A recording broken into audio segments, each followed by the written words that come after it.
Paper leak के मामले हुए, आपने अपने बच्चे को पढ़ा के आगे भेजा, ट्रेनिंग सेंटर बाहर, परीक्षा सेंटर बाहर, परीक्षा देके बाहर निकला, इसके बाद एक बीमारी नहीं आई, उसका नाम पेपर लीक।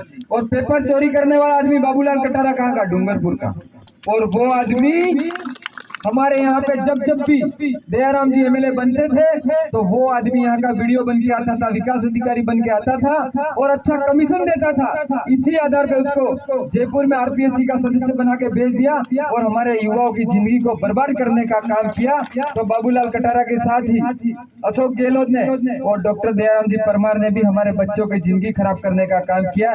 इसलिए अब हम उनको वोट देने का काम हम नहीं करेंगे, ये हमने संकल्प बना लिया है। और आप कह रहे होंगे परवीन तो दयाराम जी के पीछे पड़ा है, ये भी परमार ने, वो भी परमार, ये दुश्मनी उनसे निकाल रहा है, इसका मतलब दयाराम जी आहारी इसके क्या लगते हैं? वो भी मेरे ससुर जी नहीं लगते हैं।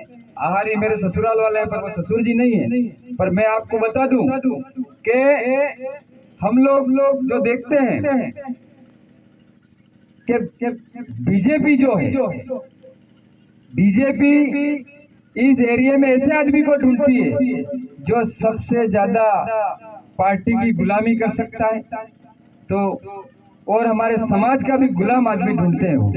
तो आप मुझे बता दो कि गुलाम आदमी हमारा कौन है? आप समझ गए कि नहीं समझ गए? और कभी कभी मैं मूर्ख आदमी हूँ भी कह देता हूँ। किस आधार पे कहता बताओ? अभी नया का ब्लॉग में इनका वीडियो वायरल हुआ, वो क्या कह रहे हैं? पाकिस्तान में विकास ही नहीं हुआ। अरे भाई तेरे खेरवाड़ा का करा ले, फिर पाकिस्तान का सोचना। खेरवाड़ा की तेरे को चिंता नहीं है और सोच रहा है अनपढ़ आदमी वहाँ का, कहाँ का? पाकिस्तान की बात कर रहा है। तो ऐसे मूर्ख आदमी को वोट दोगे क्या आप लोग? हमारे पास पहले विकल्प नहीं था, इसलिए 2 बार विधानसभा में भेजा, लेकिन हमारे हक अधिकार के लिए कभी नहीं बोला। और अगर एमएलए बनता है नानालाल जी हारी बनते हैं, चलाता कौन है आप जानते हो? सुंदरलाल जी बढ़ावत, वही चलाते हैं। तो ऐसे गुलाम आदमी को भी अपन को नहीं लाना, ये संकल्प आपको लेना है। लेना पड़ेगा कि नहीं लेना पड़ेगा? मैं सागवाड़ा के अंदर रात को 2 बजे मीटिंग करने गया। सागवाड़ा मैं 10 बजे गया था, तो आगे मीटिंग और थी। मैंने कहा मैं आगे नहीं आ पाऊंगा क्योंकि 10 बज गई है और यहाँ पे थोड़ा डर भी लग रहा है। और रात को मेरे बुजुर्ग माता बहने और बड़ी लोग ठंड में मैं दूसरे दिन वापस आ जाऊंगा। तो वहाँ के लोगों ने कहा परवीन जी 4 क्यों नहीं बज जाए, आपके इंतजार करेंगे। और वहाँ मैं गया, रात की 2 बज गई थी, मीटिंग ले रहा था।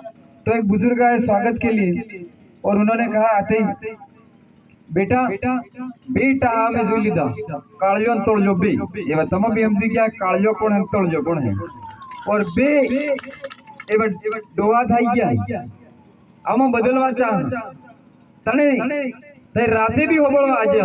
और यही बात अभी हमने संकल्प कर लिया है कि आप अगर आपके घर में बैल जो होते हैं वो बूढ़े हो जाते हैं, बदल देते हैं कि नहीं बदल देते? तो अब ये 2 आदमियों को भी बदलना है कि नहीं बदलना है? वो संकल्प लेना है। हम लोगों की जो एक लहर है, हर जगह मैं देख रहा हूँ कि भारी संख्या में जो जन समर्थन मिल रहा है, उस आधार पे सभी कौमों के लोगों का जो सहयोग मिल रहा है।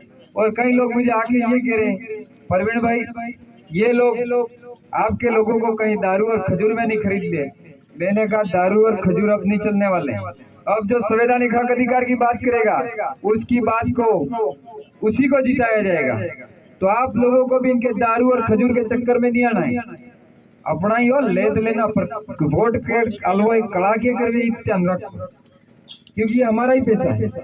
और आप लोगों को और मैं बता दूं कि हमारे यहाँ पे पानी की हर खेत को पानी मिलेगा ये करके नहरें ठीक नहीं थी, लेकिन एक भी नहर का पानी खेत को मिल रहा है क्या? हम चाहते हैं कि नहर का जो पानी हमारे हर खेत में जाए। मैं पहले भी एक बार आया था, उस समय बताया था कि भाई यहाँ की जितनी भी नहरें हैं सारी लीकेज हो रही है कि नहीं हो रही है, उनको भी पूरा करने का हम प्रयास करेंगे। प्रयास नहीं, गारंटी के साथ करेंगे ये काम, क्योंकि वादे अब तो वादे हम बोलेंगे। और आप लोगों को मैं बता देना चाहता हूँ कि हमारे ST SC OBC के जितने भाई हैं, हमको जनसंख्या के अनुपात में आरक्षण चाहिए। जिनकी जितनी संख्या इतना आरक्षण मिलना चाहिए, लेकिन उतना आरक्षण हमको नहीं मिल रहा है। हमको प्रशासनिक सेवा में 6.5 लाख आरक्षण भी मांग रहे हैं। क्यों मांग रहे हैं? क्योंकि उधर के मिणे हमारा आरक्षण खा जा रहे नहीं खा जा रहे। तो हम प्रशासनिक सेवा में भी 6.5 अलग आरक्षण की मांग कर रहे हैं। वो हमारे जो मांग पत्र है और घोषणा पत्र में भी है। और कांग्रेस के लोग आपके बीच में आएंगे, वो कहेंगे हम चिरंजीवी योजना लाए। अब चिरंजीवी योजना का कितने लोगों को फायदा हुआ मुझे पता है? किसी को मिला क्या? चिरंजीवी का वो कार्ड लेके जाते हैं हॉस्पिटल में, वहां भी 5,000 रुपए रिश्वत। और कोई मर जाता है तो मुआवजे के रूप में कुछ नहीं मिलता। हमारे वहां उधर एक महिला और बच्ची की मौत हुई, तो मैंने भी देखा कि इनको मुआवजा कुछ मिलेगा, तो मुआवजे के लिए हमने फॉर्म डाला, तो सरकार ने कहा ये पात्र नहीं है। मैंने कहा क्यों? उसमें कारण लिखा हुआ था, ये खाई के नीचे दबने से मौत हुई है, अगर ऊपर से गिर के मरते उनको मुआवजा मिलता। अरे कोई ऊपर से कोई गिरता है क्या? वो जो आत्महत्या करता है ऐसा बोलते हैं कि नहीं बोलते? और